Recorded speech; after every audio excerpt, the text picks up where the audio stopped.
Le forum de Giverny réunit l'ensemble des acteurs pour partager des idées. Et quand je dis acteurs, des acteurs engagés dans la lutte contre le changement climatique. Ça tombe bien puisque Vinci Concessions, que je dirige, est le leader mondial des infrastructures de transport. C'est un secteur global dont les clients, les usagers émettent une grande quantité de carbone. On a choisi de traiter cette question en priorité et partager les bonnes pratiques, échanger avec tous les acteurs du secteur.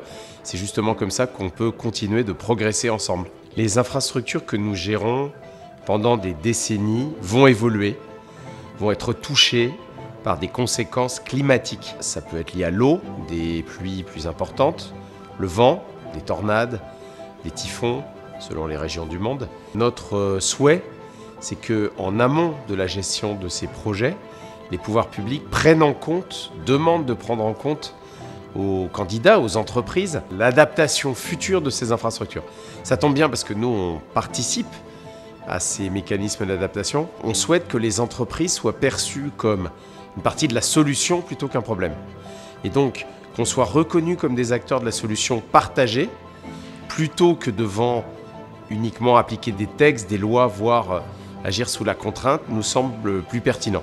Donc nous allons partager nos idées et essayer de montrer au pouvoir public que, encore une fois, partager les bonnes pratiques, les idées avec les entreprises est plus pertinent que de les considérer comme des gens chargés d'appliquer des politiques publiques. Plus on est à réfléchir ensemble pour lutter contre le changement climatique, meilleurs seront les résultats pour la planète. Les entreprises, c'est le cas de Vinci Concessions, sont très engagées. Qu'est-ce qui motive un engagement ? D'abord, on a des clients. Nos clients, nos partenaires sont des citoyens, sont des parents, des gens soucieux de la nature, soucieux de l'équilibre de la société.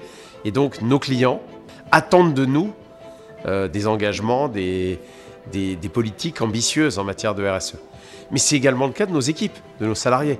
Il n'y a pas d'entreprise, surtout dans un métier de gestion d'infrastructure, sans de bonnes équipes.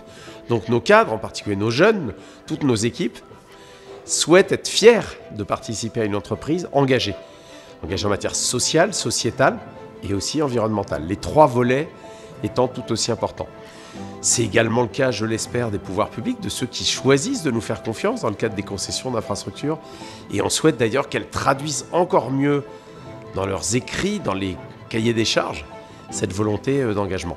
Donc en fait, tous les paramètres qui font une entreprise, cette conjonction des acteurs de l'environnement d'une entreprise, tout ce qu'on appelle ses parties prenantes, nous pousse naturellement à nous engager. Voilà un petit peu l'ambition et j'ai la fierté de diriger Vinci Concessions qui est leader non seulement de la gestion de ces infrastructures, mais aussi dans les domaines sociaux, sociétaux et environnementaux.